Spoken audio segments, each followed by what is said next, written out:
जी अस्सलाम वालेकुम गर्ल्स। आज का जो हमारा टॉपिक है दैट इज़ बायोलॉजिकल मेथड।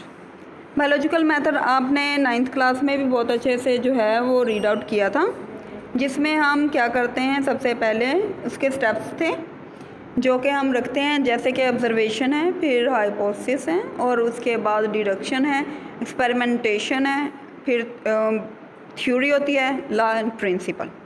ठीक है, reporting of the result, summarisation, ये बाद की बातें हैं जब वो चीज़ डन हो जाती है।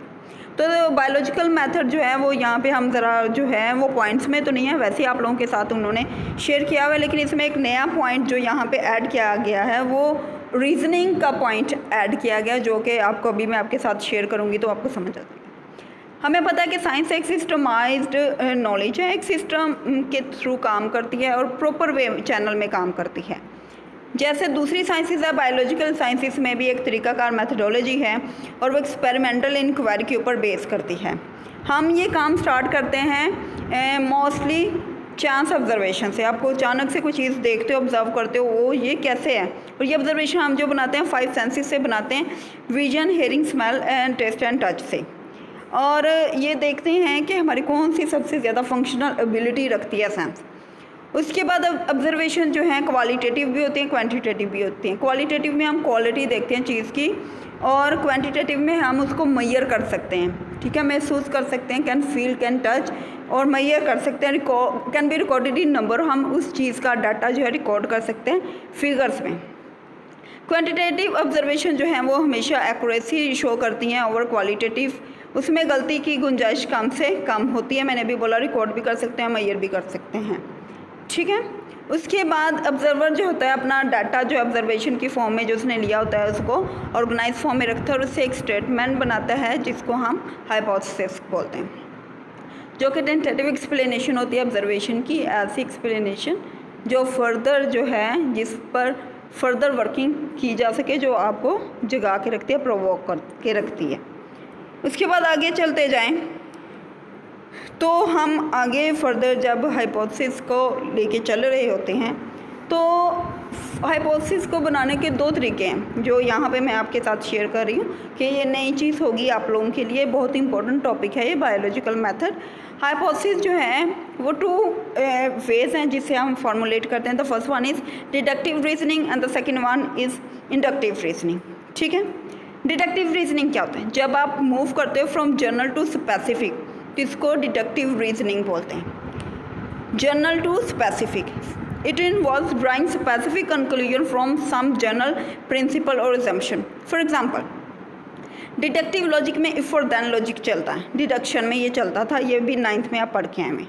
इसमें हम कैसे करते हैं, जनरल से स्पेसिफिक की तरफ कैसे जाते हैं। For example, we accept that all birds have wings. हम जानते हैं तमाम परिंदे, ये एक जनरल टर्म है, ऑल बर्ड्स हैव विंग्स, सबके पर होते हैं। एंड द स्पैरोज, स्पैरो क्या है? स्पेसिफिक बर्ड का एक नेम लेके उसे हाईलाइट कर दिया गया है। And the sparrow are birds, वो भी बर्ड्स हैं। तो then we conclude that sparrows have wings. जब तमाम बर्ड्स विंग्स रखते हैं तो स्पैरो क्या है? एक बर्ड है। General to specific, all birds to sparrow, sparrow क्या है? एक बर्ड है, तो इसके भी क्या होने चाहिए? विंग्स होने चाहिए।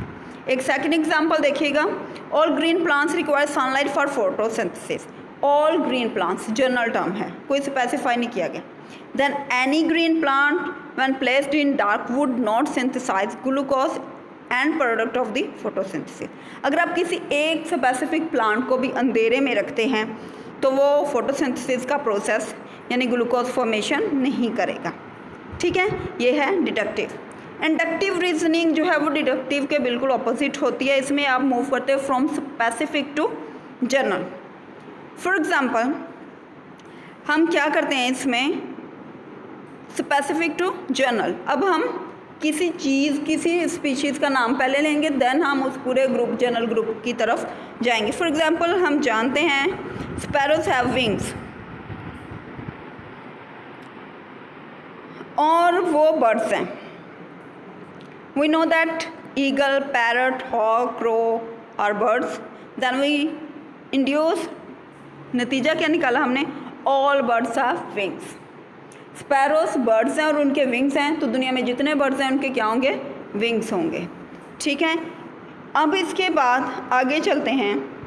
साइंटिस्ट जो हैं हाइपोथेसिस बनाने के लिए जो मेथड आमतौर पे यूज़ करते हैं, सबसे पहले इनिशिएशन और इमेजिनेशन। इनिट्यूशंस मीन वजदान होना चाहिए, उनसे बैठे हुए होना, इमेजिनेशन खुद से करना और क्लिक करना, वाओ ये आइडिया है, ये हो सकता है।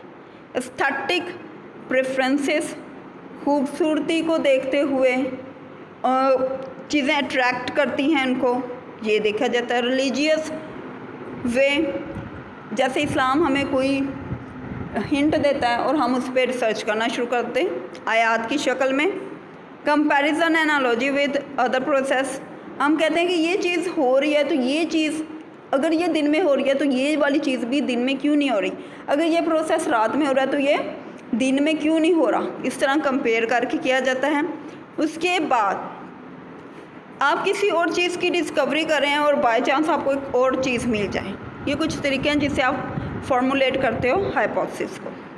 उसके बाद जैसे ही आपकी डिडक्शन इफ देन लॉजिक के साथ बन जाती है, हाइपोथेसिस फॉर्मुलेशन हो जाती है इंडक्टिव डिडक्टिव रीजनिंग के बाद, तो आप क्या करते हो, आप उस हाइपोथेसिस को मुसलसल एक्सपोजर करते हो, किससे, एक्सपेरिमेंट से।